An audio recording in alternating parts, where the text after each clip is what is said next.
Right. I'd like to introduce our next speaker. Next speaker is Brad Benton. Brad was born and raised in Clark County. As a young man, Brad was a student council president for Kingsway Christian School and active in the Boy Scouts where he achieved the rank of Eagle Scout. Brad later graduated from Whitworth University with honors and degrees in accounting and political science. Brad also enjoyed 4 years of varsity football in college. After college, Brad spent part of the summer of 2018 as a congressional intern for Kathy Morris Rogers in Washington, D.C. Brad began his professional career as an auditor for a public accounting firm, Moss Adams. Brad currently works in a sales position as an elite tier sales rep. Brad is the son of longtime Washington State legislator Don Benton.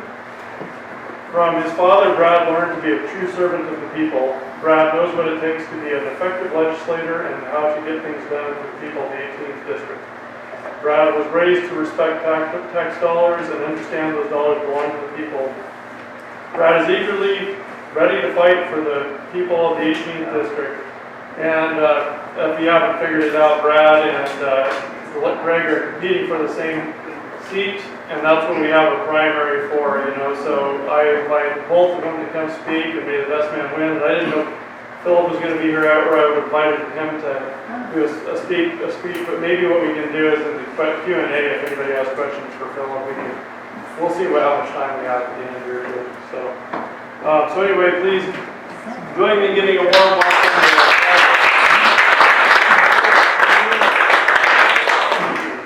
Thanks, Jamie. I appreciate that. I apologize for my voice. I'm a little hoarse. I was at the state convention, and as Matt said, there was a lot going on, but with his leadership, we got it done, so that's great.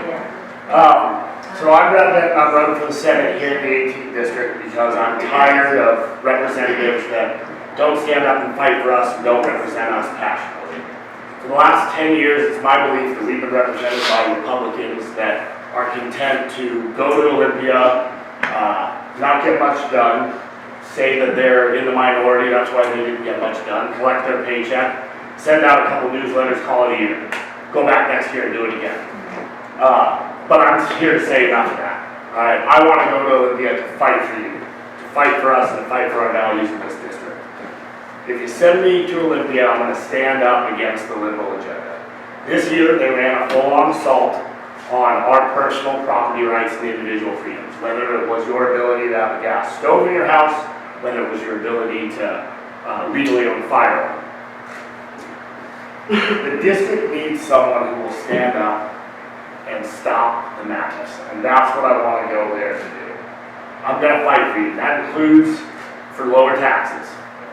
You have my word that I'll never vote for a tax increase or a new tax of any kind.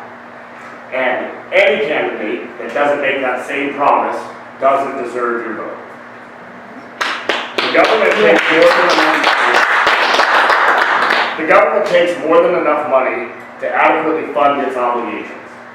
This year, the state budget ballooned to over $70 billion. That's almost double what it was 10 years ago, right? How about instead of tax increases, new taxes, we get a little tax relief? Yeah. How about we cut the fat a little bit so we can create some relief for people like us? Every action I take is going to be to reduce the size of government and cut government spending. Yes. That includes on the Interstate Bridge project, where we have to make sure that we are doing the third crossing, whether that's bridge or tunnel. Replacing the current bridge will not fix the congestion. All right? So, in order to fund that project, as Greg was saying, we can't allow there to be any kind of tolling to do that. Tolls on that bridge are going to be additional taxes on the people of Southwest Washington that go to Portland every day to work. I'm one of those people. I'm sure there's people in this room that go into Portland every day to work. We already pay state income tax in the state of Oregon. So we cannot have tolls on that bridge. How about we use some of the almost $3.5 billion budget surplus to fund some of that bridge, right?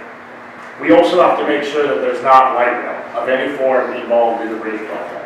That's going to be a one-way superhighway for crime and homelessness to move from Portland up to Vancouver. It's already making its way here, but light rail is a one-way ticket.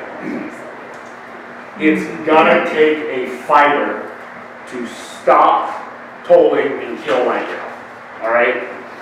It's possible that the most influential person in shaping the bridge project will be the senator that is elected for the 18th district this year. Send me to Olympia, and we will come up with a solution that doesn't involve tolling and that doesn't have light out.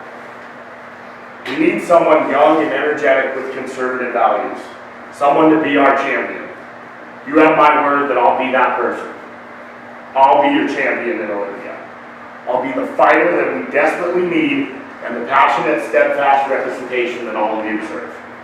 My name is Brad Benton, and I'm asking for your vote for 18th District 7. Thank you.